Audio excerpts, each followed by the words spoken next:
What's going on, guys? Welcome to the Starting Five podcast. My name's Shep. I'm here joined with a couple of my friends. Do you guys want to introduce yourself? We'll start with you, Michael. Sure. So my name's Michael, 20 years old from Fort Lauderdale. Currently go to UF along with all these fine gentlemen here.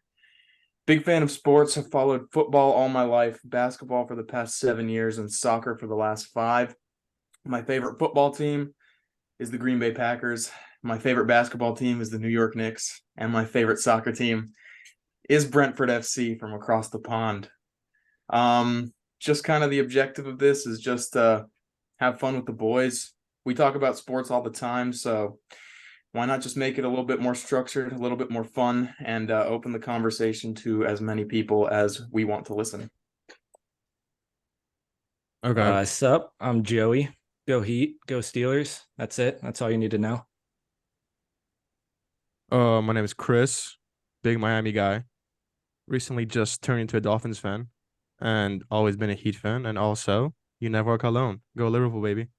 I'm Kai Chahan. I am a big Gator fan. Also getting more into pro sports now, but definitely South Florida. Yeah, man, I'm just looking forward to doing this podcast with you guys. Just, kind of filling this gap between now and football. So, looking forward to it. Also, a real thing, just to say this in advance. We love watching the sports. In no shape or form are we as good as these pro dudes. Okay. What are you talking about? Debatable. What are you talking about? Debatable. As far as I know, none of us have played any professional, college, or high school basketball, football, or soccer. So, Yeah, as far as you know. Yeah, as far as you know. You could take it all with a grain of salt. However, we all know ball, and I'm just excited for this upcoming year. Yeah, Sir. and like I said, my name's Shep.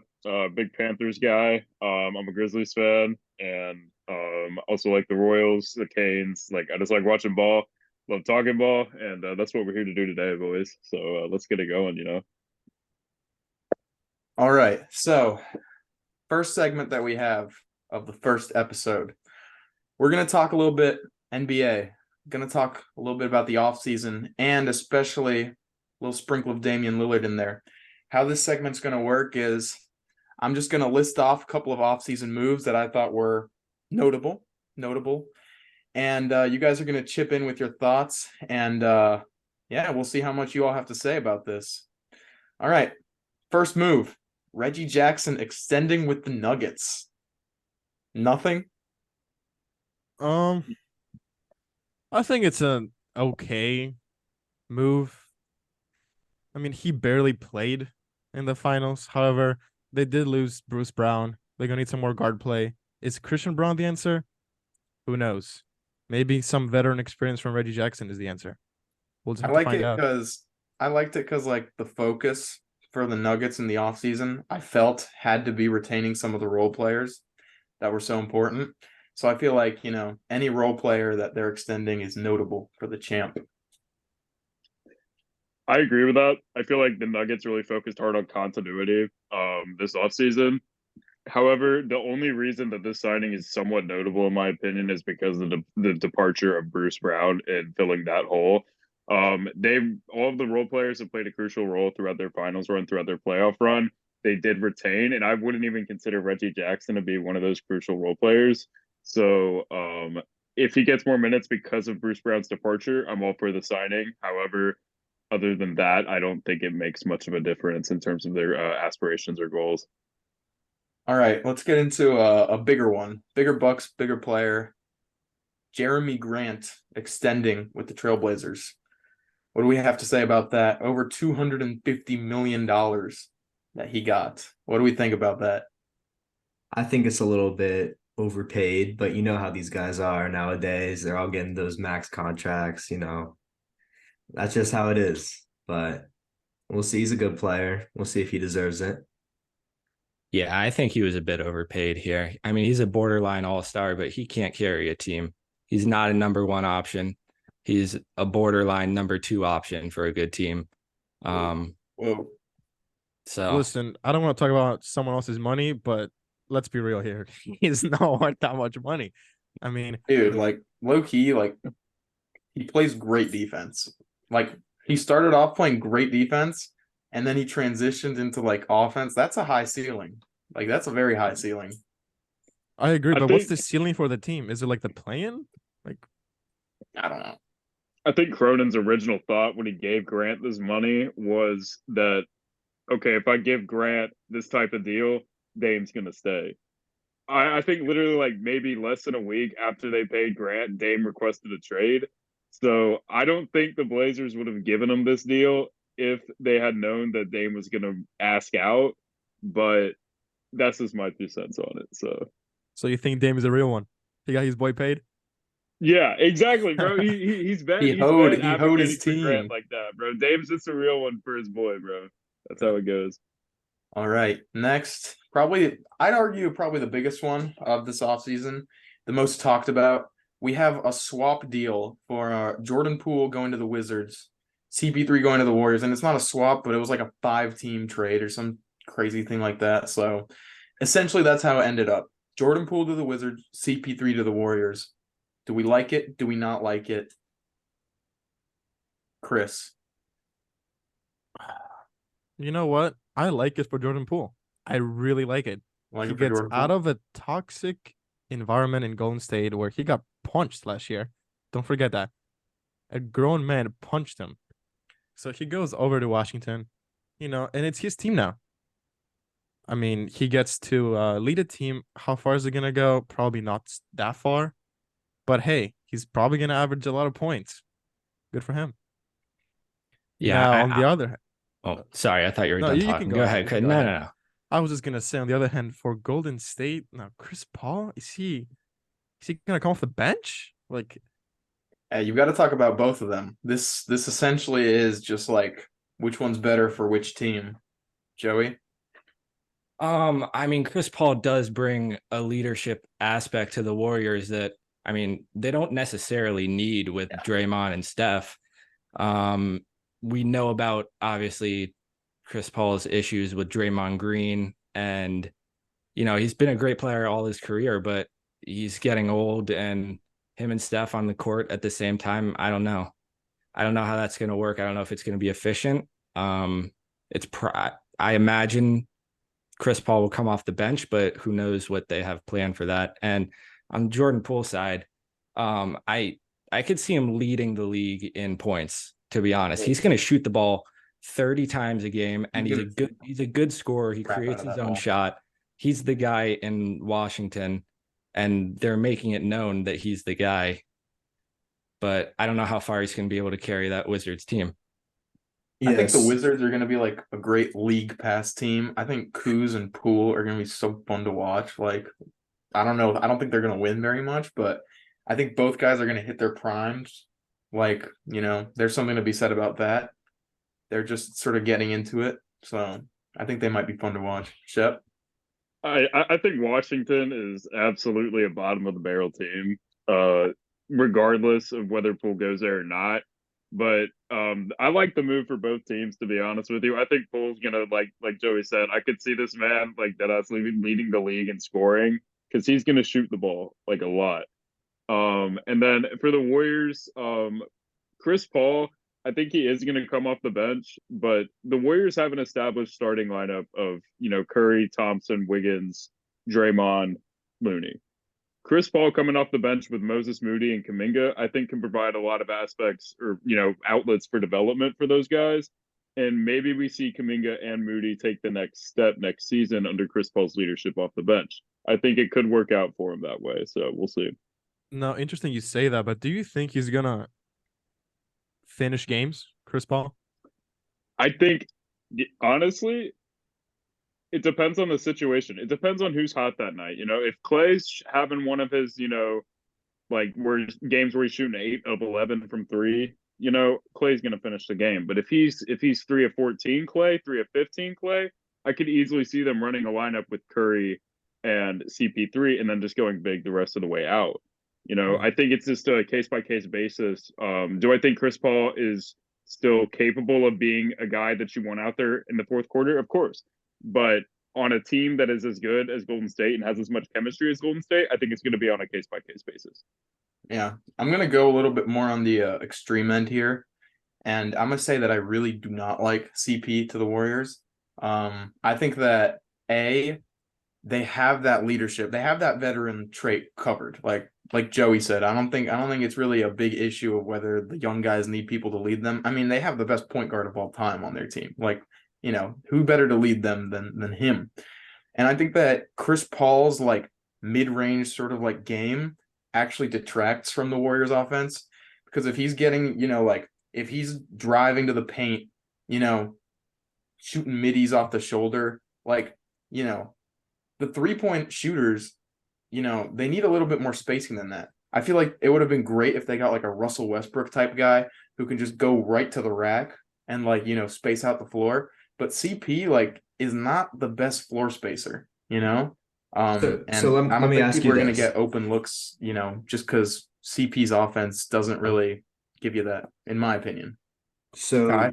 yeah, no, sorry, but so this is Mike Dunleavy Jr.'s first offseason, right? As the new GM of the Warriors. Do you think it's a growing pain type thing, or I because I agree with you that it's a really bad move for the Warriors. You give up your future, you give up picks.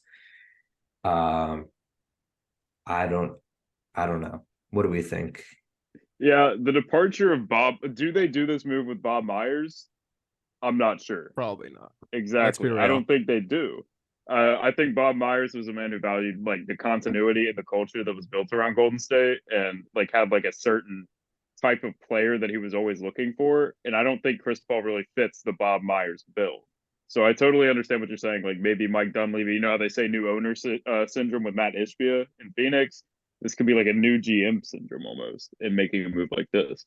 Yeah, he's also slow. Like the Warriors have like the highest tempo in the league, and Chris Paul, he likes to put his ass to people and just like, slow down the court. It's just I don't think it's a match made in heaven.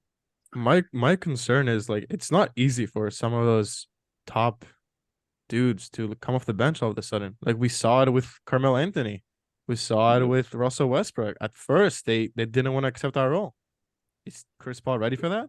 Well, I would say those guys are more of just like pure scorers. And when you're coming into a role where you're coming off the bench, it might be a little different than Chris Paul as a distributor. But we'll see. Can you imagine seeing Chris Paul on the bench to finish a game? Yeah, How, I how mean, is he On a gonna team like like that? Golden State, man, maybe. I don't Maybe. know. I think the only reason it could work out is because Steve Kerr is like just a great coach. I think he could really get along with CP, bring the best out of him. But like, from like a outside looking in, I don't think it's a good move at all. Anyways, any final remarks on CP or Poole? If not, let's talk about the biggest offseason winners so far. Who do you guys have? Who do you guys don't have? Why don't you start us off, Shep? So yeah, I mean, I could take a basic route, say that the biggest offseason winners are Los Angeles, or Phoenix, because those teams obviously made some great additions. But I'm gonna go with a little sleeper pick. A team that I really liked their moves this offseason was Sacramento. I didn't really like the moves that they made, but I like the moves that they didn't make. So they obviously could have gone out and tried to sign a Draymond, tried to sign a Kuzma, to a max deal to try and give them themselves a better chance to compete. But they stayed tight. They gave DeMontis an extension. They signed Harrison Barnes for cheap. And then Keegan Murray, if he develops into, some of the flashes that he was showing in the 2 games, like in summer league, but he played 2 games, but the man was dropping 40, right?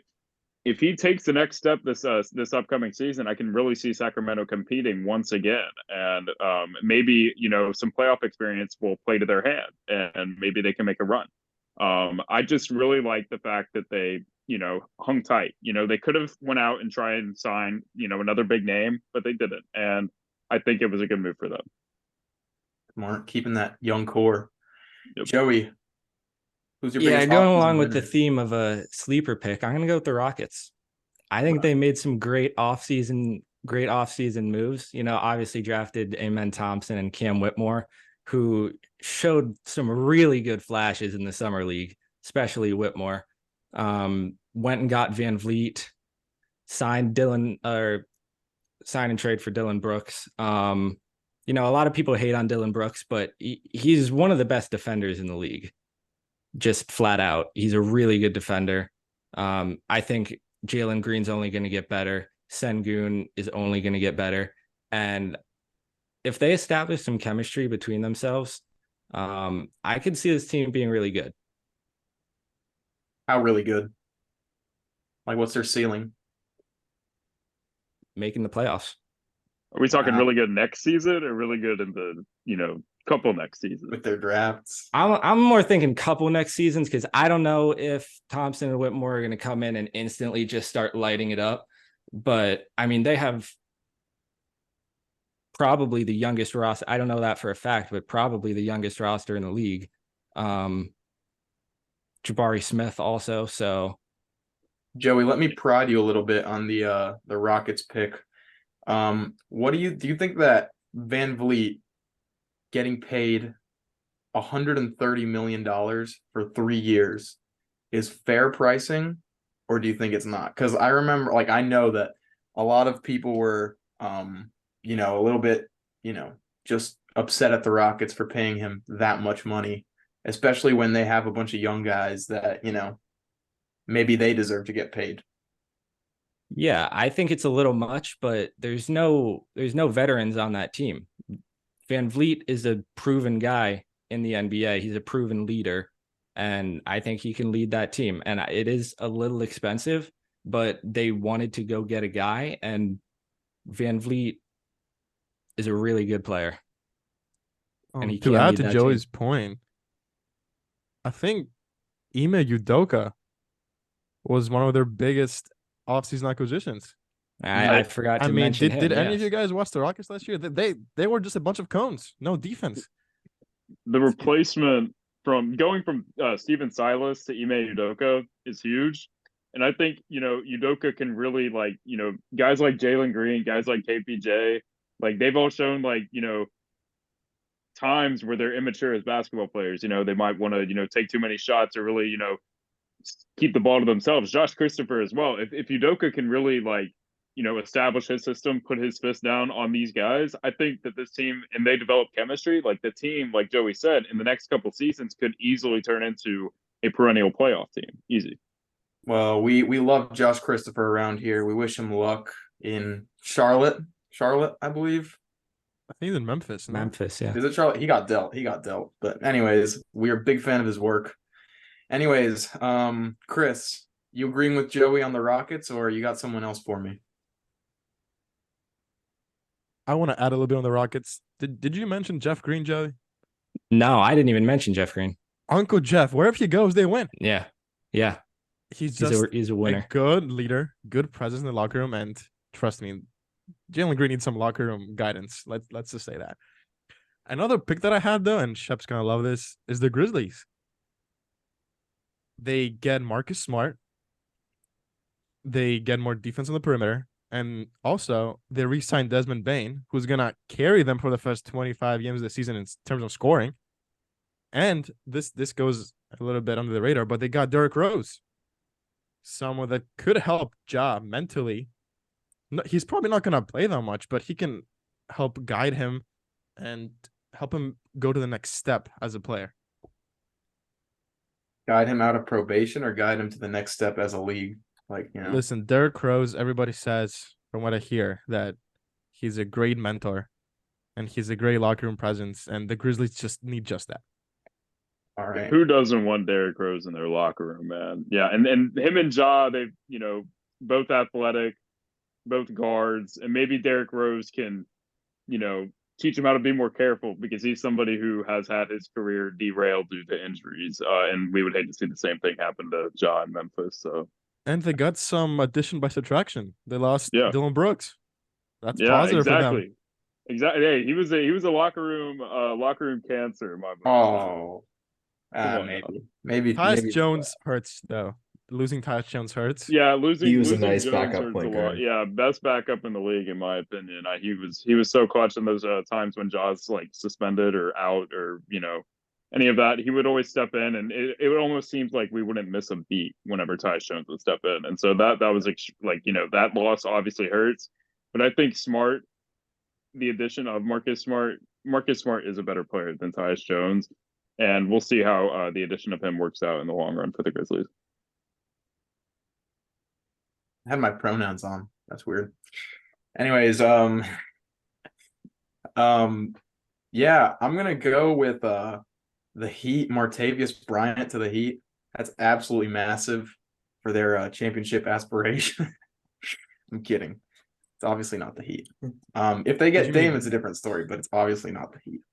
I'm gonna go the Lakers. The Lakers just I don't know if it's the GM. I don't know if it's the front office, but either way, I think they made the right moves. Like Shep said, there's a lot to be said about, when people don't do something or when you just re-sign players. So I think that extending Rui, huge. I mean, he showed glimpses in the playoffs. I mean, he really stepped up when the Lakers needed some points, needed some big buckets.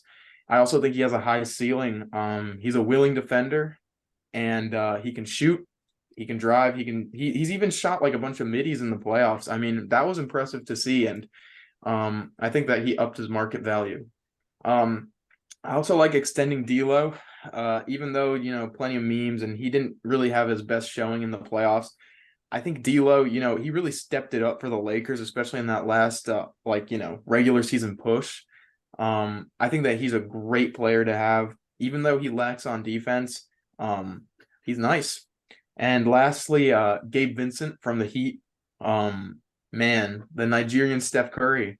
He sometimes just goes on stretches where he can't miss, and it's always been a winning formula to put like shooters with LeBron, shooters with LeBron, shooters with LeBron.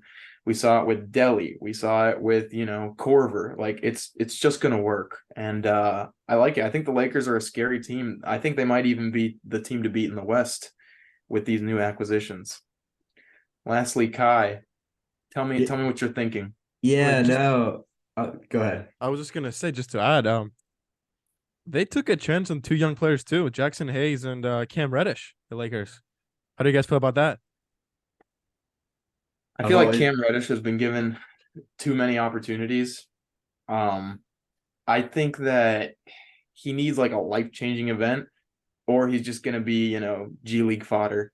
Because really, like, he's inefficient. He doesn't really have the best shot selection, has never had the best shot selection. And I think his defense hasn't gotten any better. I think it's just kind of like planed off. So I think that, if anyone's going to bring out the best in them, it's going to be Braun. But, I think that it's more notable for the free agents. Yeah, no, I mean, I was pretty high on Reddish coming out of Duke, but obviously hasn't worked out for him yet, really in the league. I think if it would have worked out, it would have worked out in Atlanta with Trae Young getting him the ball, but we'll see. People play better with Braun for the most part, so we'll see about that.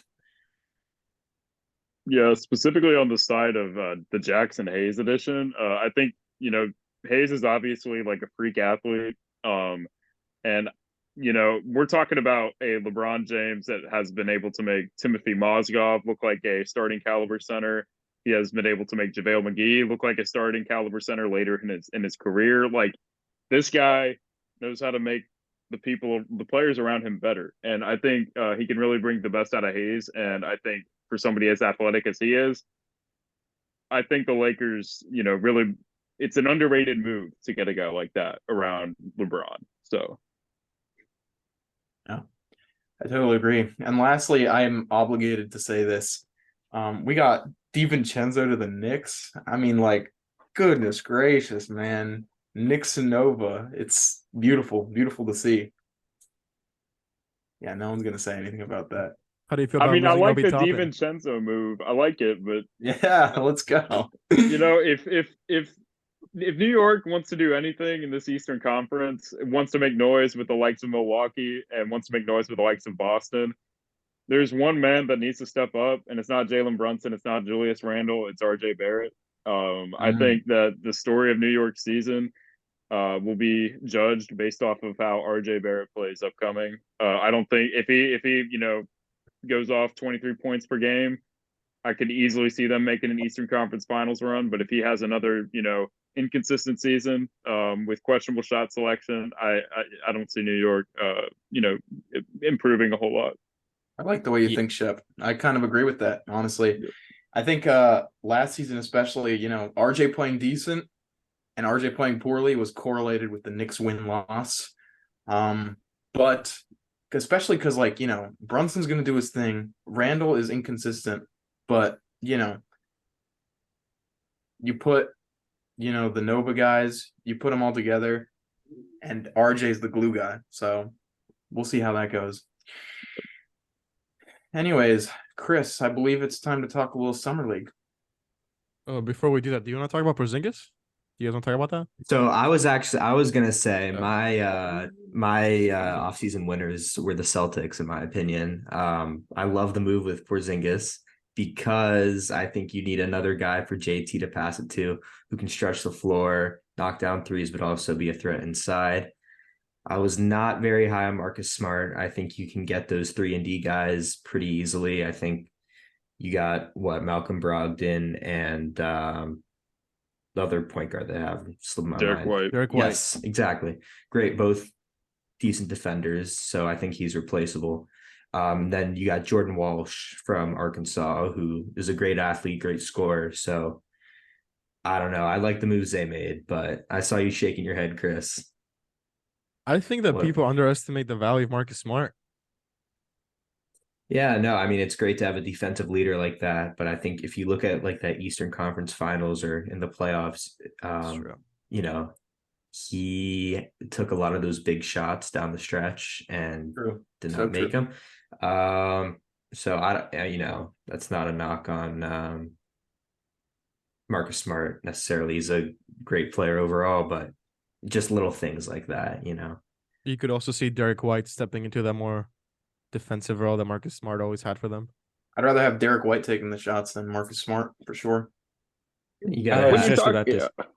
I was just about to say, I think Derek White and Malcolm Brogdon are both better options than Marcus Smart if you need somebody down the stretch that's going to space the floor Shep's and hit a cooked. shot. So whenever you're talking about Marcus Smart, I think if the Celtics gave away Brogdon in the Porzingis move, I think that would be a huge victory for them. But the fact that it was Marcus Smart, I mean, this is a guy that's been with he was in Boston when IT was dropping 40 in the playoffs. He was in Boston before then. He's been through the ups and downs of Boston Celtics basketball over the last 10 years. And I think, while he does have his downsides, while he can get shot happy whenever, it matters and not make those shots, he was still, a core piece of this team that had been there. And I think losing a guy like that it's got to affect you in some way. Yeah. But that's just my 2 cents on it. It's tough because you can't really put a price on like a locker room presence. You really can't. You don't know how big of an impact it'll be. What's a good example? Trying to think. Like Andre Iguodala. Iguodala comes to mind is on the Nuggets, like Jeff Green on the Nuggets. Very, very underrated. And I feel like, you heard him mic'd up. I think he helped out the young guys. Another follow-up question on the Celtics is, since Smart was the leader, do you guys think that Tatum can take that next step and become the Celtics leader? I think that he has capabilities to do so. It's between him and Brown. Which one of them? One of them has got to step up next season and become that locker room leader, become more vocal. Obviously, they gave Missoula more time, and I don't think under Missoula, they already have an established locker room presence. I don't think that he brings that as a head coach. So I think that it's got to be one of them, and they got to be more vocal, and they got to really, take this team, and they got to lead. But whether I think they're both capable of it, but one of them has to do it. Yeah, Yeah, I think I Missoula's think it's got to be gone. Tatum. Yeah, If you're a top 10 player in the league, you have to be a leader on your team. That's just the bottom line. You're the best player on the team. You have to take control, and I don't think Jaylen Brown's going to do that. Well, first of all, And he's got to develop a left hand before he starts speaking to his teammates. But I think and Tatum's got to be the guy. it doesn't always have to be vocal. Like you can see someone like Jokic, who's not the most vocal guy, but he's still a leader just by the way he plays. Well, when you see your leader, quote unquote leader, Tatum not take a shot in the fourth quarter, like Mm. That rubs off for that sure. Sure. rubs I think off. I don't know the stats for this, but I think like down the stretch of the fourth quarters in the playoffs, I think that Marcus Smart may have taken more shots, especially in the last two series, than Jason Tatum in the fourth, which is like horrifying. I don't think that's to my point earlier. I don't think that's an accident. I think that it was just naturally because this guy was such a locker room presence. That's why he was Yeah. getting those shots on a routine basis. Something like that doesn't happen so often. If it was a one-off thing, you know, it is what it is, but it kept happening. I think that's a credit to his presence on that team and how they viewed him on the court as almost like a guy worthy of taking that shot whenever there was maybe three other guys that probably should be taking that shot over him. Yeah.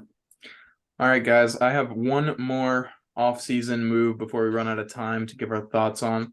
One that I think has potential to be pretty good, especially with the way this team's trending. I've got John Collins to the Jazz. Kind of a slept-on move, but I don't think John Collins is half bad a player. What do you all think? I think that they took a bit of a low risk, high reward type of thing here. Like if he's bad, whatever. Like they have other big men like Lowry and Walker Kessler, like they're fine. And if he's good, then you can have a very good team. You can slide Lowry to the 3, you can put John Collins at the 4, have a nice rim protector and Walker Kessler. That's an exciting team to watch, and I think it's not a bad deal at all. Yeah, I think John Collins and Markkinen, I think that they could, really give these small ball teams a run for their money. I have something notable about John Collins. Two things actually. First is that he had a bad season last year. He had a drop off in field goal percentage, 3-point percentage, and his points went from 16 in 2021 to 13 in 2022. Do we think that's a Hawks thing? Is that a John Collins thing? Confidence issue? I personally, you can go ahead, Joey.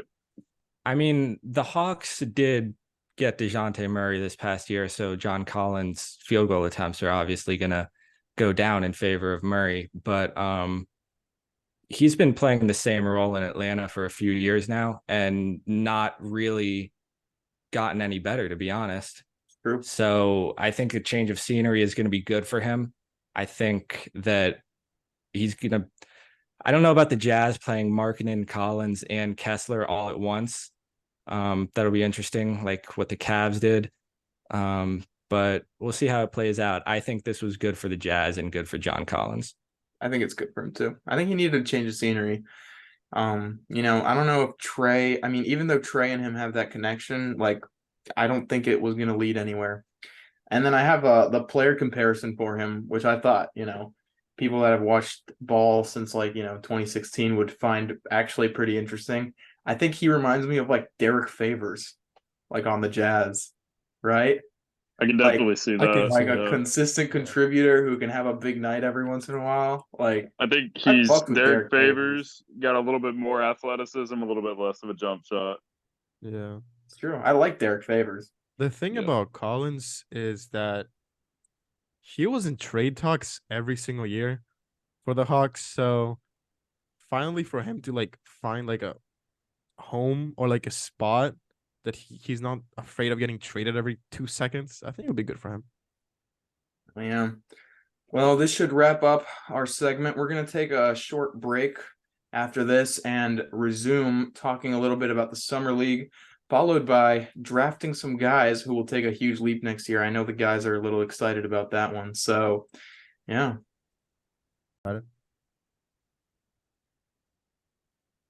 Welcome back to the second part of the first episode of Starting Five. Today, we have 3 segments to cover. First, we're going to start talking about some of the NFL injuries that have been happening and the running back situation. Now, Chris, could you tell us the list of the injuries that have happened this training camp, not even at the start of the season? Okay. So the 3 main ones that happened today actually are Jalen Ramsey, Joe Burrow, and Garrett Wilson. So Jalen Ramsey has a meniscus tear, which the timetable for him to return could be 6 to 8 weeks if they remove the meniscus, or all the way back in December if they want to replace the meniscus. That's terrible. That's terrible. I'd be willing to give him my meniscus, just on the record. That's a huge loss for the Dolphins. Huge. But I'm not going to wail on that. Anyways. Listen, as a Dolphins fan, this sucks. But then Yeah. again, Chris Greer drafted Cam Smith in the draft, so now he's got to step up and take that role till Ramsey gets back. For whatever reason, Ramsey had a higher overall rating than Jair Alexander. What on That's that? No, he should. there's a reason for that. I Yeah, don't know there's a if there's a reason. reason. I mean, clearly right now, the reason isn't very good because, one-on-one right now, I think Jair would win as of this moment. But I don't know about that. all right. You're talking about a some more. Super Bowl champion. Give right me there. another injury. Joe Burrow. Oh. That injury looked pretty bad Shiesty. on that video that Shefty tweeted out, but It's awful. it's just a calf strain. He should be back before the season starts. So all the Bengals fans can take a deep breath. Your star QB is back, baby. The Bengals have a good fan base. They do. Good fans. And then lastly, this fellow division rival, Garrett Wilson, little ankle sprain. There's no timetable yet for his return, but it doesn't look too serious. It just kind of sucks as we see his chemistry with A-Rod. Yeah, But- absolutely. And that leads to another headline in the NFL, which is talking about the running back situation in the NFL. Essentially, to break it down, quarterbacks have just become so astronomically valuable over the last couple of years, to the point where their skill set has become way high valuable, and running backs have almost become disposable when before they used to be, the workhorses of the offense. So what's the solution to that?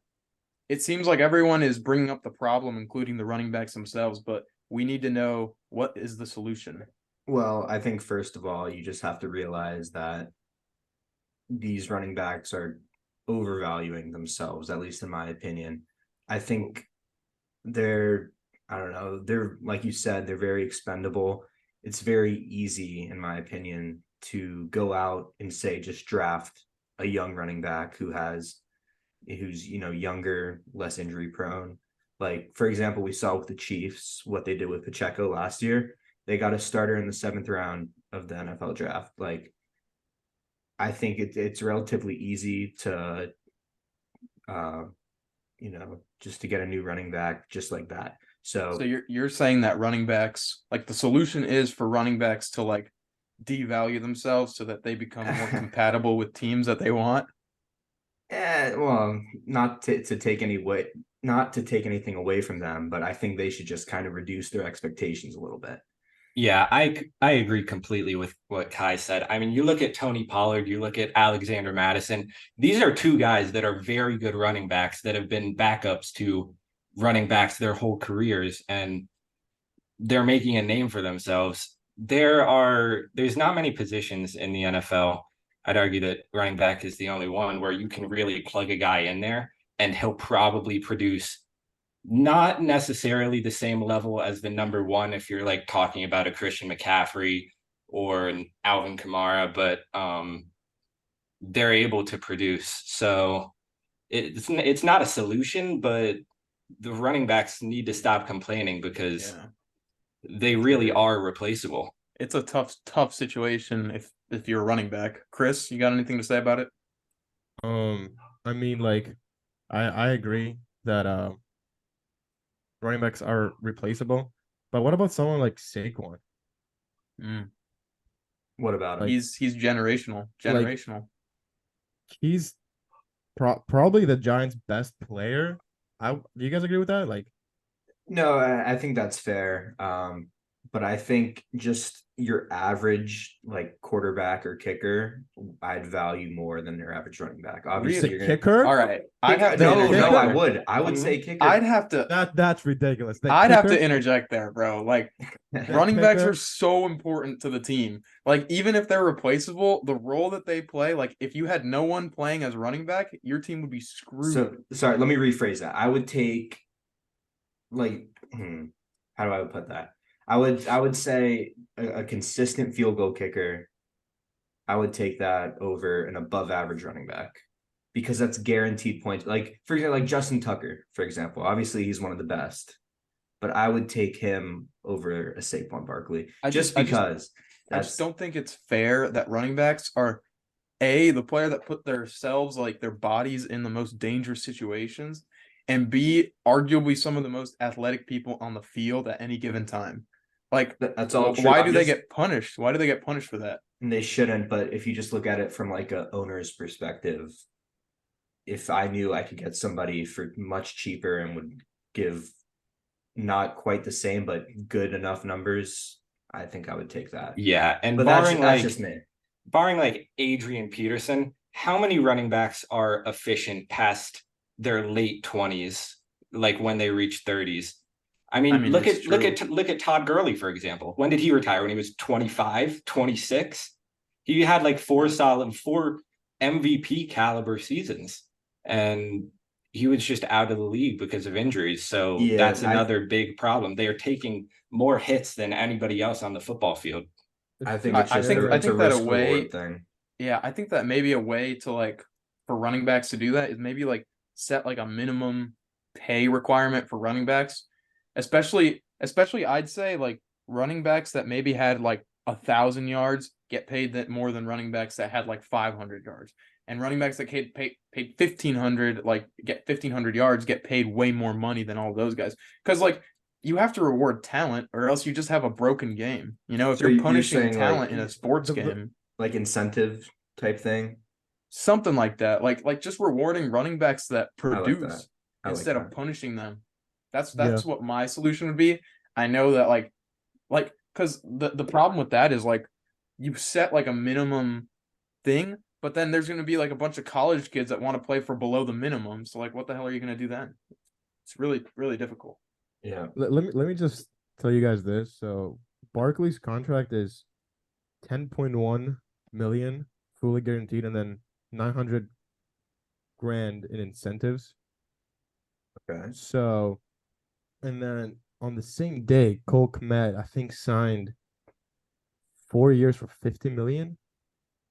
I mean, Ridiculous.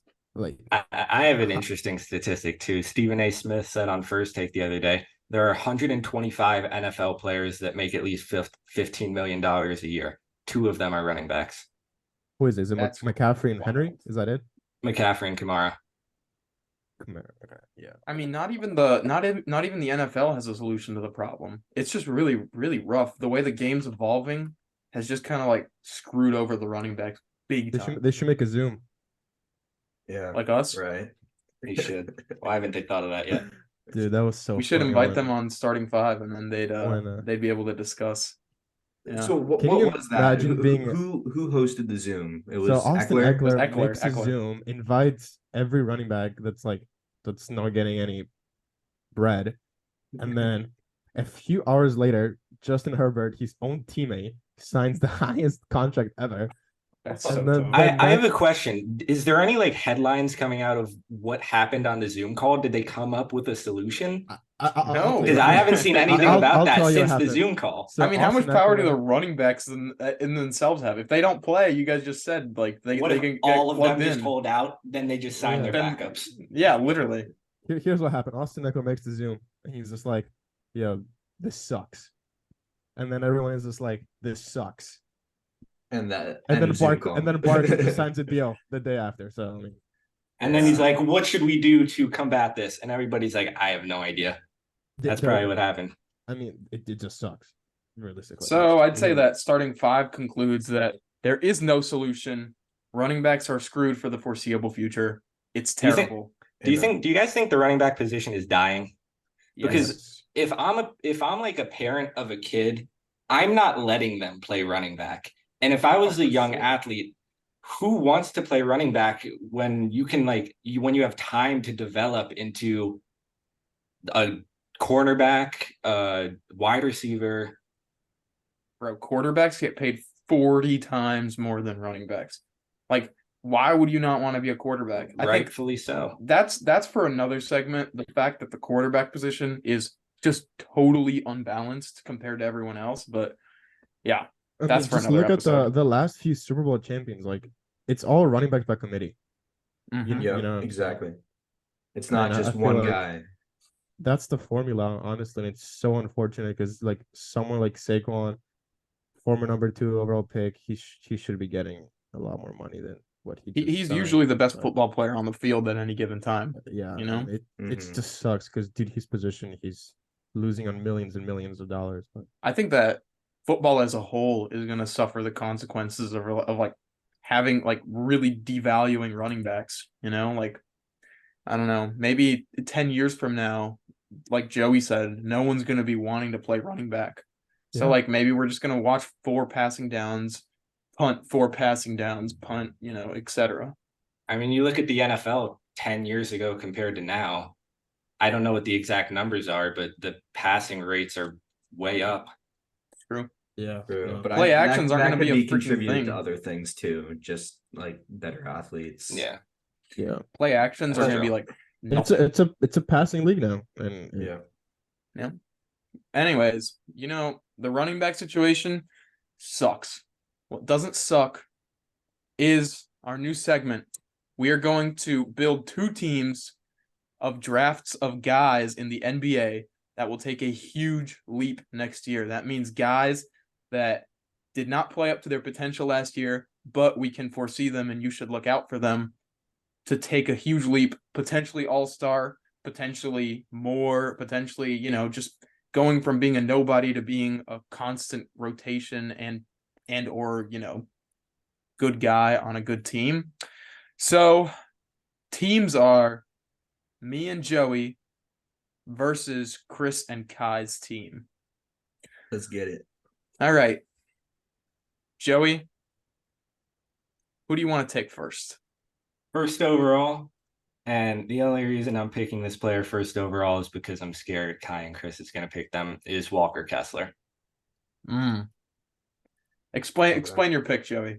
I mean, he played very well last year. He was top 5 in the league in blocks, top 3 maybe. And he was a rookie. And he was a rookie. So his offensive game is only going to get better. And I mean, if he's giving you 3 blocks a game, it's hard to look past this guy. It's true. I think that's a solid pick, but he barely played more than like 22 minutes a game. So Yeah. like, So imagine what he's going to do when he Yeah, plays it's all about 30. the efficiency. yeah, no, I definitely I see that. like him a lot. I like the Jazz as a whole, to be honest. I think that they've made some pretty good moves with John Collins, and they're usually just a pretty solid run organization. I don't know if you all remember last season, like at the beginning, the Jazz were kind of killing it, and they kind of went on a slump. But yeah, Walker The thing with- Kessler, I think we could look for him to be a depoy candidate. The thing with Walker is if he just fixes his shooting, I think he's like literally one of the worst shooters in the league. If he just gets a little touch, and then his offensive game grows, and then he's just that like above, no, actually like a great defender. He continues to be Yeah, that. I mean, we're probably going to see clips of him this offseason hitting like 23s in a row because that's just what happens. Did you guys see that Yeah. Mitchell Robinson clip?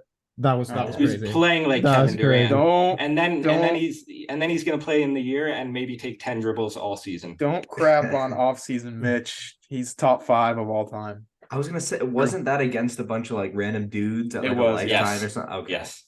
That just shows you like how much better they are than like just regular guys, but I love Mitch. That's a good He's, pick. he's so funny looking. Any Just the- decent defender in the NBA is stealing it as soon as he puts the ball on the floor. It's true. Just a question: is this a snake draft or back and forth? We'll do Snake. Keep Okay. it all fresh. right, all right, So all right. we'll take two. Go for it. Okay. Let me You want to let go me first, think. Chris? I'll go first, and then we can discuss our second pick. All right, yeah. But Take your guy. this, I was hoping he would fall to me. This is my guy. I love this guy. He's probably gonna win Most Improved. Alperen Sengun. I told you, Joey. I mean, Yep. Yep. I mean, come on. Yep. He's the next Jokic. He's the next big man in the West. Other than Jokic, who else do you see, taking that second big man spot? And there aren't that many good big men in the whole league to be The Rockets fair. could also be pretty good next year. They could take a jump. Yep. So I mean, Ime the feel like Van Vliet Udoka. Sengun pick and roll action might be lethal. Ooh. 100%. And then what I'm excited about is with Ime Udoka, how he uses Sengun as like a playmaker, because that's like his best attribute. It's his passing. So Mhm. No, he We'll makes see. Jokic tough passes. I think he has a really high ceiling. For sure. And then And with our do you have second anything else pick, to say? Kai. Yeah. I was gonna say our second pick, we're gonna go with somebody who had a good season last year, but I think is gonna take an even bigger jump this year. And that is Desmond Bane of the Memphis Oh, Grizzlies. fuck, I had him. So What a yeah. pick! What a pick, Kai! What a pick! Little reasoning behind that. So first of all, you're gonna have no jaw, right, for the beginning of the season. So maybe we see him expand as a ball handler, bump those assist numbers up a little bit. And then he's also gonna have Marcus Smart to get him the ball to free him up for some more threes. So we'll see. I think he's gonna get more volume this year. And so yeah, that's our second pick. Yeah. He also got paid, which means He did. hopefully Exactly. he gets way more usage. Yep, fresh off an extension, less pressure on him to perform. Gotta love like no it. T-Rex arm. I Desmond like Bane. it. Yeah, Those are two good yeah. picks. Do we get two picks now? Yes, we Yeah. do. Yep. Oh, You want that's to go ahead, brilliant. Michael? All right. I will pick the guy that I'm gonna save the guy that you really want to pick, and I will go with a guy that has been slept on all of last season. He is, in some corner of the United States that doesn't really get a lot of attention, but he is absolutely gonna pop off next year. I've got Cade Cunningham from the Pistons. It's a solid He pick. is he has a phenomenal frame. He's athletic. He can shoot the lights out. And I think that if they're getting a bunch of other young guys, and just the fact that he's going to develop into just a slightly more mature player, I think that he could do big things. I think he could easily be an all-star next year with the potential that he had as being a former number 1 overall pick. Excited to see him. We didn't get to see him last year, so So remind me, was last year his rookie year? It was his sophomore he's year. second year, but Okay. he Second got year. injured. So Yeah. Was he injured his rookie year as well? no, he struggled at first, but he finished the season strong. Pretty good. His rookie year. Yeah, So pretty good. he's just such a good playmaker, such a good defender. His shooting is not like there yet, but it's Maybe just a matter of develop, time. Yeah, it's just like he's gonna be able to Yeah. shoot it. I think he can average plenty of points, especially with, if he drives to the paint, finds the cup, Yeah. There's no stopping a guy that's how is he? 6'6", 6'7"? Yeah, I think the No, he's opportunity great. will be there for sure. I love his defense. It's like very good for a point guard. But All right, Joey. I Our know who next you're gonna pick, take. I'm going with Bruce Brown. Oh, oof. what a Wow. pick. I What a think pick. he was obviously just a solid role player last year for Denver. And I don't know if the Pacers are going to start him or Benedict Mathurin or Buddy Hield or some sort of combination. But he's going to have a much bigger role. And I think he's a very good player. And if he has more usage, I could see him putting up big numbers. So that's going to be our third pick. I mean, yeah. I mean, Bruce Brown is shooting really well. I mean, obviously, since he shot on the Nuggets, a championship team. He can't shoot poorly, but Yeah. his you field pair him goal with percentage. you pair him with one of the best passers in the league in Tyrese Halliburton, and I think he's going to get some good opportunities. For sure. And he has that championship experience now that he can bring to that locker room. Yeah, his I like points that. averages have only gone up through his career. Last year he averaged 11.5. The year before he averaged 9. Year before that he averaged 8.5. I think he's a great pick to have a nice jump. Yeah, I think he could average 16, maybe 17 points a game this year. Only thing is, he's a little streaky. Like, he'll have stretches where he's nailing 4 threes in a row, but he'll also have nights where, if it's just not falling, he's gonna keep taking those shots. And Didn't he I don't know if shoot he's the type of guy to get him to drop. Didn't he shoot like 9% from the right corner versus like 50% from the left corner or something? It was something like that. I also think his shot selection could use a little work, especially from what we saw in the finals. A lot of the times he was just kind of like doing dribble pull-ups. I didn't really see those going in. Okay, I think that's a good pick. I mean, he got paid to take that jump, so let's see. All right, Chris. So let's with our let's next hear it. pick, we're gonna go with one of my favorite players in the league, future All-Star, All-NBA player, Mikal Bridges. What? I mean, he's gonna be the leader of the Nets next year. His points per game is gonna go through the roof. We all know that.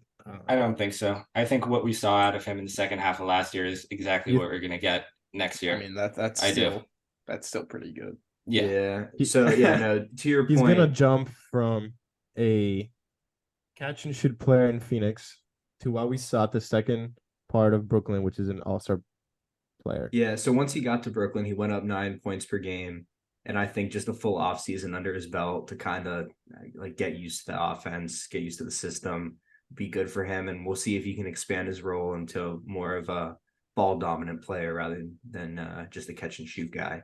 So I like that pick for our team, Chris. I love that pick. That's great pick. And then Kai. Yeah. So then for our next guy, we're gonna go with Jabari Smith of the Houston Rockets. Did I steal your pick? Yeah. What a pick. Let's go. So you saw the summer league. Yeah. So I think he averaged like 30 points per game in the summer league, had a game winner. He had a tough season last year, which, the room for improvement is just, it's the sky's the limit. So I think we're going to see a lot better season from Jabari, because if you remember in college at Auburn, he was insane. Like, the flashes were there. So that's going to be our 4th pick. Yeah, I absolutely love that pick. So I got no argument there. I mean, the guy, he has such a high upside. Like, you see him play and you can see like his defense is there. He's a 3 and he was drafted as a 3-and-D guy out of college. And I think that the Rockets were a little bit too chaotic for his very sort of like structured game. But I think that as he gets good coaching, he could really thrive, especially with those open shots he's going to get. For sure. I think he's a guy who can really stretch the floor and can knock down shots as well, not just 3-and-D, but somebody who can also get to the rim. So I love our team, Kai. It's looking good. Yeah. No, your team We're waxing these guys. Good. Well, you guys drafted pretty much an all-star in Mikal Bridges. Like, come on. All right, who's your guys' last pick? Last few picks. All right. Well, they got 2.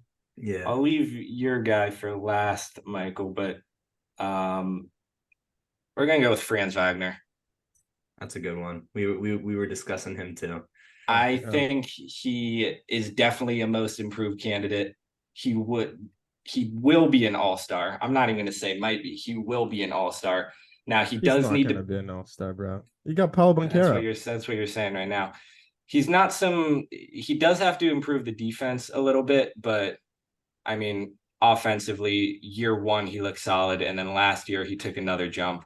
So with another year of experience, another offseason under his belt, I could see big things coming for him this year. All right, Joey. So for our last pick, I was thinking of taking a guy that I think is also going to take a pretty big leap this year, move to the Rockets. I was thinking of taking Van Vliet. However, just like at the top of my mind, it appeared to me, especially with this whole James Harden situation, I know Tyrese Maxey I love that is pick. going to be an all-star. I I don't absolutely think he's love going to that be a pick. fringe all-star. I think he's going to be an absolute stone cold all-star. He is absolutely phenomenal. He passes the eye test. He did not back down in the playoffs. He's silky smooth. He reminds me of Shea. I honestly, I don't know if he's going to get there, but he reminds me a lot of Ja with the speed and explosiveness that he plays at. I love Yeah. Maxey. He's so good in transition. Oh my I mean, gosh. he's I hate the Sixers, but what Maxey does is just like, I mean, you would think that he's a veteran, sort of like, skilled, seasoned guy, but he's just a young guy that can shoot the lights out, get to the bucket. I mean, he's silky smooth. You were surprised that he wasn't an all-star, seeing him play. I think especially if James Harden gets traded or goes somewhere else, he's gonna have the opportunity to definitely get to that all-star level player. And even when Harden and other guards were sitting on the bench, Maxey still stepped up. Now, even if his shots weren't falling, he had that confidence. And you just know that's going to translate over if he gets a bigger role. Yeah, love that pick. I think the opportunity is definitely there for him. So should we make our last pick high?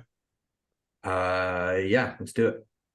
So we have a pretty good team. We got a couple of wings and Bridges, Jabari, Desmond Bain, and we got our big man in Sengun. All we need is a guard. We need our point guard. Who should we get? Speaking of moving pieces and James Harden, what about a moving piece over in Portland in Damian Lillard? I mean, maybe. I mean, I love we don't know. He's leaving. He's a hero.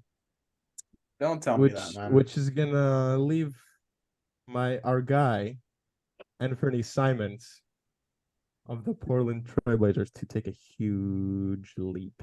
All right, now tell me, what happens if Dame doesn't leave? He's not playing for Portland. It doesn't matter. He's not gonna suit up for that team. Dude. That's another pick that I absolutely love. If Dame's gone, Anthony Simons is the guy. He is crazy. I mean, he's good. He's good. I like him. He averaged 21 last game on 487 shooting. I mean, he's good. And when Dame wasn't playing, he still was amazing. So you guys want to go over our teams, or should we go? Yeah, let's go over them. So for you guys, we have you guys have Desmond Bain, Sengun, Mikal Bridges, Jabari Smith, and Anthony Simons. It's a good team. That is a good team right there. I'm trying to think of who I have the biggest problem with. I think I may have the biggest problem with Desmond Bain, because I think that Desmond Bain getting paid does not necessarily translate over to him having a phenomenal season. I mean, we see plenty of guys getting overpaid and not really translating. I also don't love Desmond Bain, just shooting threes all the time. I think I would like to have seen him a little bit more well-rounded, maybe a little bit more of a passer before he got paid. But that is the one that I have an issue with. Not a huge issue with, but yeah. I have an issue with that also. I don't think he's going to get that much better. I mean, he was already a top 5 most improved candidate last year. I don't think he's going to make another jump like that. I mean, John Moran won most improved last year, and he became an all-star. He was already good before. I don't think Desmond Bain is anywhere close to where John Moran was. Desmond Bain does not have the ceiling. He is not anywhere close. I'm not saying he's as good as John Moran, but he's gonna take a huge leap without him. And I'm saying he's not even in the same league, the same universe. He's gonna take so many more shots. He improves every year. I think that the only thing you can compare. What? I was just gonna say his skill level might not increase that much, but I just think based off the sheer volume, I think we'll get more minutes. He's going to get more shots, and something to not overlook, he averaged a steal a game last year, so he's good on the defensive end as well. So I just think the pure opportunity with jaw out is gonna give him just the opportunity to be a better or to have better stats. I mean, So. I just think Desmond Bain might have just been the wrong guy to pay. Like, I don't think he has as high of a ceiling as a bunch of other guys. I think he's Okay. actually pretty, like Joey said, I think he's pretty damn close to his ceiling. You know, like he already improved a ton. He's got a great 3-point form. He's not the best dribbler, not the best passer. He could probably get a board or two over you, but you know, I don't know. Especially, wasn't that your second pick? It was. Yeah, man. I'm Oh, like, yeah. what the It heck? was a value pick. It was, Oh yeah. it was a value Listen, pick. We were Our afraid you team guys were is gonna snipe filled him. with shooters, filled with Oh my good gosh. defensive players, and then Ridiculous. a passing big man in. All right. I don't think it gets better than All that. I really don't think it gets better than that. Let's go over our team. We Yeah. have Run Cade us through it. Cunningham, Bruce Brown, Tyrese Maxey, Franz Wagner, and Walker Kessler. I mean, So that's a solid team. I like Tyrese and Walker a lot. I think You don't like three of our guys? no, I like them, but I'm just not like those guys a lot. Cade Cunningham, I don't have an issue with, but I think the potential's there. I haven't seen enough from him yet to see the potential for that jump. But that's my opinion on that. Chris, what do you have to say? I think Bruce Brown that's an interesting pick. I mean, he's pretty Yeah. old already. Like, how much better can he get? You know, I think he can just take more shots. Like, you know, it's like what you guys said with Desmond Bain, except I think like Bruce Brown's type of play style, being a little bit of a quicker guy, being a guy that, you know, can create his own shots. I think that might translate to better shots, but you know, also it's the Pacers, man. Like Pacers play a good brand of ball. Also, he's not that old. He's only 26. yeah. He looks old. I'd be interested to see like what percent of his points came from Jokic assists, and I want to see how that translates. That's fair. That's fair. That's a good But point. You think that he's only going to be good because of Jokic? No, I just think anybody who plays with Jokic No, is gonna. he's a good player. It's just like I Yeah. feel like the rest of your team, you have a bunch of guys that can take their like next step to becoming like a future like star, and then you have Bruce Brown, who's just like a role player. How about this? How about this guy? He shot better on his 2 years in Brooklyn than he did in his 1 year in Denver. Did he? Uh-huh. Right. Oh, I see that. Well, when Yeah. you have And Jam. Kyrie, Harden, KD, you're gonna Oh, get open come looks. on, dude. Don't How many that's such a games? fact. Kyrie Like- Harden and KD played like 3 combined games together, and by themselves they I played think like it a was 9. fourth of the season each. Listen, Yeah. Bruce Brown's a good So player. I don't want to hear it. Bruce Brown's a good player. Bruce Brown That's not a knock on is Bruce gonna be Brown. good. Not gonna not be a knock good. on Bruce Brown. You're knocking on our guy, and you're not giving a good reason why. It's offending the He's just general mid. managers. That's the fact. He's not worth 20 million. He's just mid. Is that how What? much they gave him? He's not worth Yeah. 20 million? Absolutely Bro. not. He's Bro, not worth Dylan 20 Brooks got paid 80 million. million. Yeah, over Yeah. 4 years. Oh, I'm come just on, glad- man. I'm just glad nobody picked him. That would Why have would been a anyone? problem. That would have been I a don't know. problem. Why would Other anyone guys? pick him? I don't know. I'm just glad nobody did. What other All right, guys so, did you guys have on your board? Just curious. Like I love Evan Mobley, J Dubs, Bankero. Yeah, I had J Dubs also. I I had had Bankero. I had Jalen Green, I'm not high on Jalen Green. I have Tari Eason also. Tari Eason's a good pick. That guy is just. I wish he was in the Heat, man. Like he's perfect Yeah. for the I Heat. have Bones Highland also. He's a good playmaker. That's a good pick. Very good pick. Jalen Bruce Duren. Highland. Anyone had him? Abe McDaniel. This is a little controversial, but you know who I do have on my list? Uh-oh. Oh, Hit it. Ben Simmons. Oh.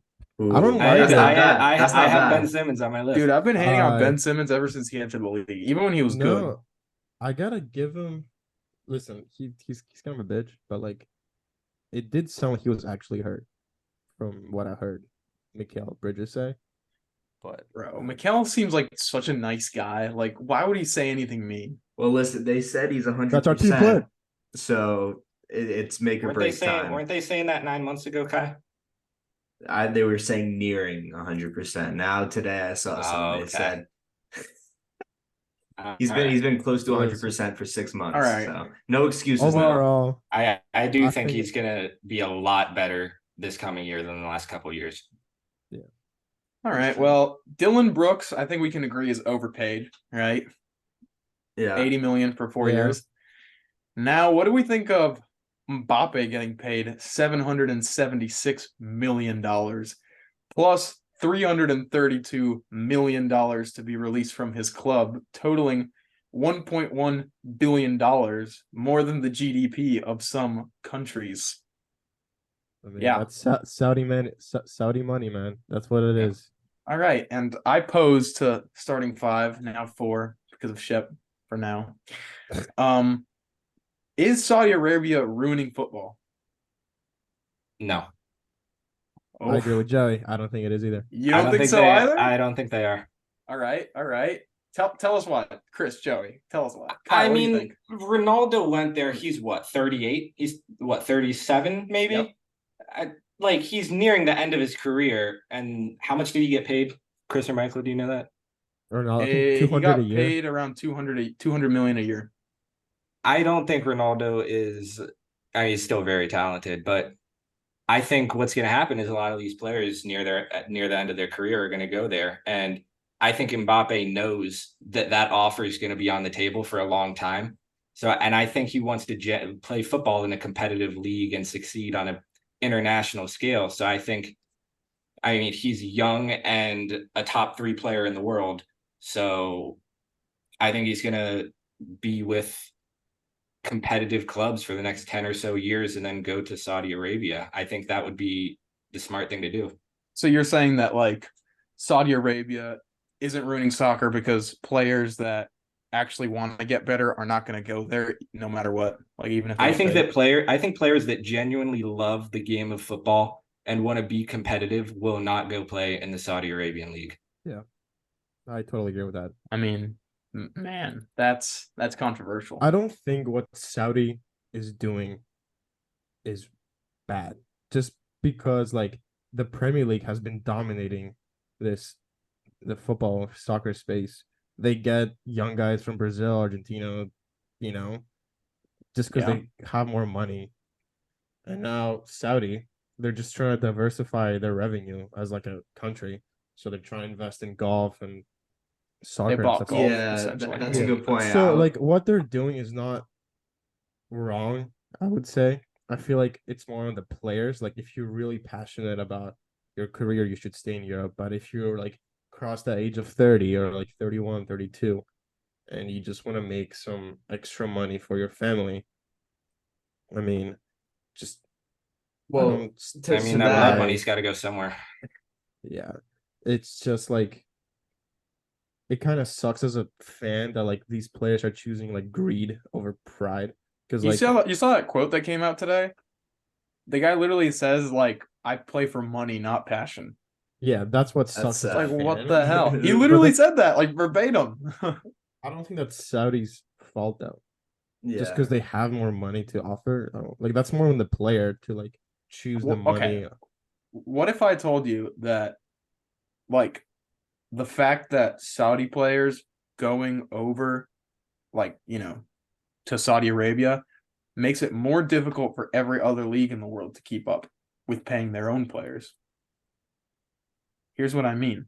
So, Saudi Arabia, say there's like this young, talented kid from like fucking Brazil or something. Like, he's super good. Saudi Arabia offers like 80 million for this kid straight out of Brazil. I mean, like, he hasn't seen this type of money ever. How much is legacy going to matter to a kid that can't even, like, you know, like drink alcohol in the US? So, on the other hand, think of like a club, like a normal club like Liverpool or Barcelona that are trying to give him like a decent sum, but, you know, they have to keep upping the price to keep up with Saudi Arabia. So I think that it's bad for football because what we're going to see is like, we're going to see a bunch of Saudi Arabian clubs offering boatloads of money to players, and other teams are just not going to be able to compete. And the teams that can compete are going to be the bigger ones. So we're going to see smaller clubs go way down, and we're going to see bigger clubs keep going up and up and up in spending. I don't think that's good for football. isn't that hypocritical? Because the Premier League has been doing that for like years, and like Syria has been complaining about it for so long. How like the Premier League always just outbids teams. It's true. It's So true. But I that mean, depends. Do you really see the Premier League as a problem? well, no, because I love the Premier League, but That's what I mean. Like, who like doesn't want to watch like good soccer? the Saudi, I know they have like their human rights issues, they have their workers issues, like and all that stuff. But like, I mean, they love football over there, and they have the money because oil and gas prices are up, so they got all the money in the world right now, and they're investing it in retired soccer players. I mean, doesn't really matter. I see what you're trying to say. In the future, it might matter, but like right now, Also, I don't see the issue. I think tradition is a big thing in soccer. Now, I'm going to Yeah. preface this by saying I don't know that much about soccer, but I know that tradition is a big thing. I don't. I assume it's very rare that a brand new league just comes out of nowhere and starts making waves, right? True. I Yeah. mean, Like you look at what Very Saudi rare. Arabia tried to do with Live Golf. To be honest, I mean, the PGA Tour and Live Golf merged, but Live Golf was not that successful. Fans of golf were not really watching it at all, and that's just yeah, because people. Well, I'm sure the human rights issues, but also if you're so used to something, it's hard to Yeah. it's hard to break the habit. And the Live Plus, the golf situation is pretty much exactly what's happening to soccer. Like, there's really no yeah. difference. So just to clarify, because I don't know too much about it. He's not playing for their national team, right? He's just No. playing. Okay, he's just Uh, playing he- for a club for an organization in Saudi Arabia. Okay. Yeah. Yeah. Yeah. I thought And he declined. yeah, he did decline. He did decline. Oh, he did. Going to Chris's point. Yeah. That goes Okay. towards Chris's point of young guys not really wanting to ruin their legacy. But at the same time, Mbappe already has all the money in the world. Yeah, it's hundreds of Like millions of he's gonna get dollars, paid no so matter it's what. understandable. But so let me ask you this: what's the difference between that and Messi coming to the U.S. for all that money that he got? Well, I'd say nationalism. Like people view the MLS as like just the good guys and view Okay. Saudi Arabia as like the bad oil money guys. And that's another sort of like negative. Like when you really think of it, who wants these retired soccer players? The MLS and the Saudi League. Like how many of those Saudi Arabia like players that went to the Saudi League would actually end up going to the MLS had the Saudi League not paid them like a bucket load of money? It weakens US soccer. Which What slightly concerns me is like when younger guys like Neves from Wolves like make that jump to the Saudi league. It just kind of sucks as like a soccer fan. I'm in it for like the passion, and then this guy and some other guys just are in it because it's their job, and it's kind of like it just shows greed over like passion for the game. If you know what I'm saying. it's true. Yeah. But That's Kai like makes the a really good point. Like, the MLS and the Saudi League are not that different at all. Yeah. The only thing is that the Saudi League is paying players more money and therefore taking players that would normally go to the MLS. And I think to everyone's point, the Saudi League has the same right to grow as a soccer league as the MLS. But I think that if the competition gets too heavy, like, they're just both going to be bad. Yeah, I think it also depends what each country stands for, and just like what. You tell him, Kai. Yeah, and that's like the big argument because like Saudi has all these human rights issues. I mean, women are obviously not treated equally there as they are in the Western world, and guys are literally just going there for the money. Like they don't necessarily want to live there. But, like you can't even live in the same house as your girlfriend. You have to be married. Yeah. I mean, it's a different culture. You have to respect it, but at the same time, Didn't they make like a rule that excludes Ronaldo from that? Because he's not married They to did, his yeah. because he's not married to his girlfriend, and they like made a rule where it's like, oh, like you may not like sleep with your girlfriend unless you're Cristiano Ronaldo, in which case it's totally cool. It's like I mean, I don't know. I'm kind of very conflicted on it because while I would love to see the MLS grow from the players that would normally go to Saudi Arabia, I also think that football isn't something that, needs to be controlled to have only one place that has good football and then the rest have bad football. For sure. Very It's just- conflicting. It's very interesting because I think if I'm not mistaken, China tried to do something similar, Mhm. but it Yeah. did not work. I don't exactly know why it fell through. I know definitely part of it was because the younger guys didn't want to go, but for some reason this Saudi thing, it seems to be working. I feel like it is because of Ronaldo. He kind of has pushed more players to join that league. I mean, it's the And- Messi versus Ronaldo. It's eternal. Yeah. Like, like people are gonna want to go to Saudi Arabia to Ronaldo, and some people are gonna want to go to the US to Messi.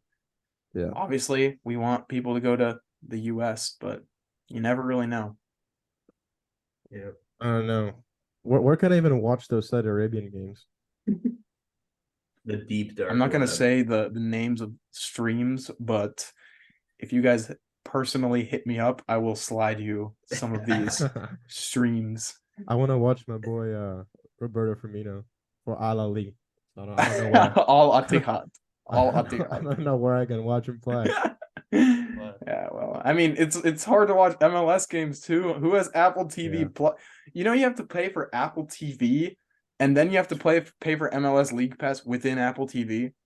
It's ridiculous. We're gonna have to do another segment on just streaming and everything because We Oh do. my gosh, It's- so yeah. true. it was So true, man. because it's getting ridiculous.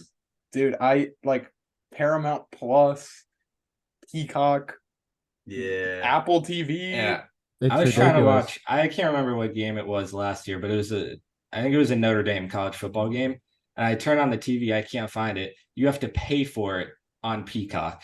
Oh That's my gosh, wild. that's heinous. That is They're, heinous. they're taking advantage of us, Joey. That's right. They hate to see us win. They hate to see us watch sports. They know we won't miss the game, so might as well make us pay for it. Yeah, no, I've seen rumors too about the Super Bowl going to pay-per-view That's No, ridiculous. That won't. There's no. That would make them so No much way. money. because everybody would pay for that. That would Everybody make them so much freaking money. Oh my That would god. be that would be a huge. Low-key, fucking I- episode. I'd probably just like watch it on somebody's TikTok live where they're pretending to play Madden, but it's actually just the Super Bowl. Just you're gonna watch Super Bowl simulations instead Hey, of bro, the that's a Super Bowl. flag, man. Forward. That'd be funny. That would be funny. Okay. All right. Well, I think that this is a good place to wrap it up. Episode 2 will be out next week. This is Starting Five, and we will see you next time.